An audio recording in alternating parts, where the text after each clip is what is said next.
Drop-off catering. Tips, tricks.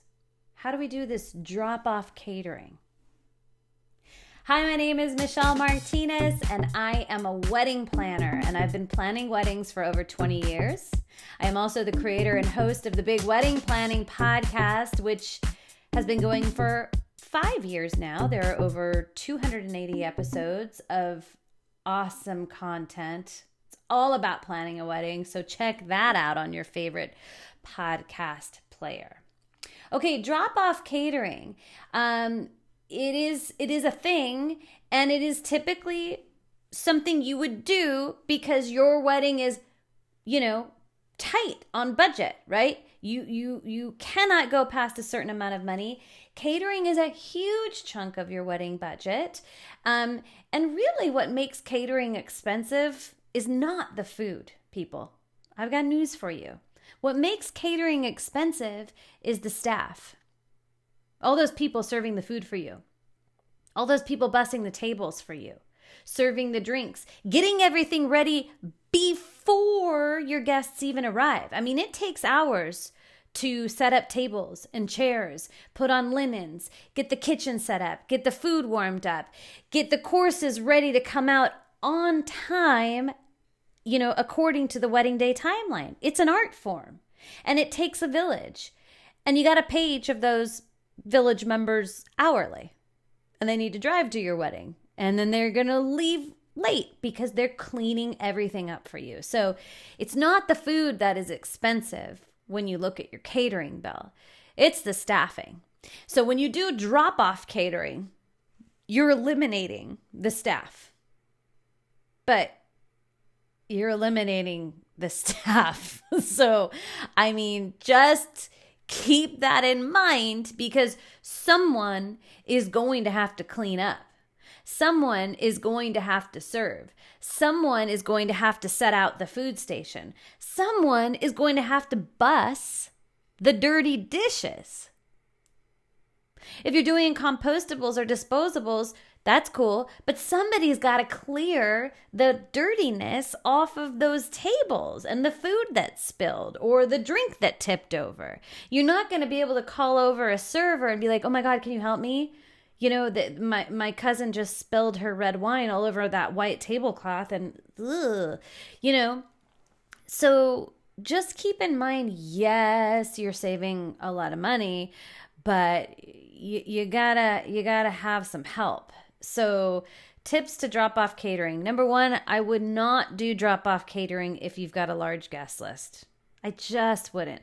I've done drop off catering for rehearsal dinner or day before gatherings, right? For maximum of 20 people. I mean, if you're going to have 30, 50, no way for 100. Don't even think about drop-off catering for 100 people. Please don't. Please, you're not going to enjoy your wedding. Or your friends and your family members are not going to enjoy your wedding. But if it's a small group, we can do this. We can totally do this. Number one, you got to time it properly. Drop-off food also, if you're working with a good caterer who knows drop-off food, they're going to suggest a menu that is going to do well as drop-off food, right? It's not necessarily going to be a hot meal.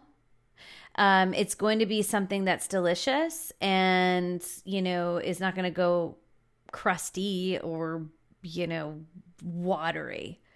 After being packed into these individual containers or chafing dishes. So you've got to have the right menu. Secondly, you've got to time it right. You've got to make sure that you've got your wedding day schedule figured out. What time is your ceremony? What time are you going to eat this food?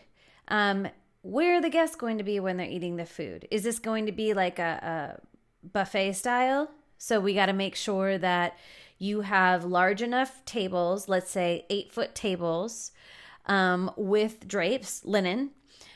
Oftentimes, I would recommend you rent these risers. They're usually they're PVC table risers, or something that rises the table up higher than your average 30-inch height table, right? Because if you've got guests serving themselves from a buffet, it's so much better if that buffet table is higher and they're not hovering over it to serve their food. If it's not a buffet, if it's a station and everything is individually packaged, that's really awesome.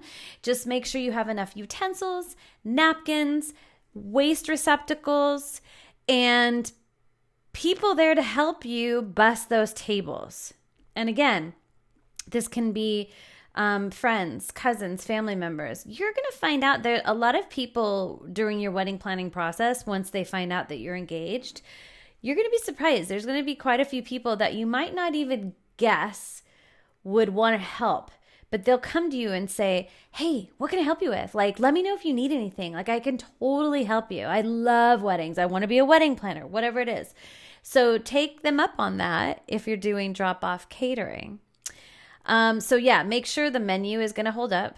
Make sure that you have a table or two as a station or buffet, potentially on risers with linen that will go to the ground, people. And not show the table legs. Please don't show table legs. Don't show table legs. Nobody wants to see that. Nobody needs to see that. Plus, we use under tables as storage for things. Boxes, containers, so on and so forth. The timing, okay? Make sure it's timed delivery.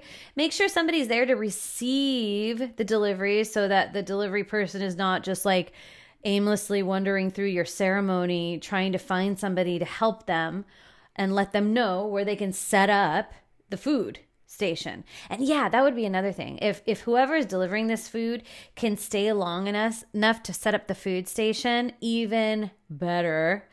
And if you can afford it within your budget to have at least one team member from the catering staff that you pay on an hourly basis to help you bus, set up, make sure the flow of the buffet or people are grabbing their food. That would be awesome. The last thing I will warn you about is if any of your guests have allergies to food. You should know this. Does anybody have celiacs, right? Do they have to have gluten-free food? Do they have a dairy allergy? Do they have a shellfish allergy? Are they allergic to kiwi? There are people who are allergic to cilantro. And I'm not talking an aversion that it just upsets their stomach. Like, some people are deathly allergic. So it would be recommended that you have a menu printed out with the ingredients of the food so that guests can then determine whether or not they can eat this food.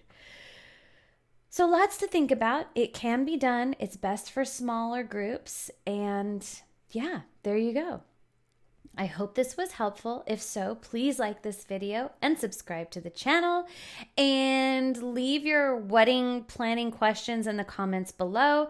And just know that I have a digital course. It's called the Big Wedding Planning Masterclass. It's like having 2 wedding planners at your disposal whenever you need us, because you just have to turn on the computer and log on, and we're going to teach you everything, how to do it from start to finish. Things you wouldn't even have thought about and you definitely don't want to forget. Thank you.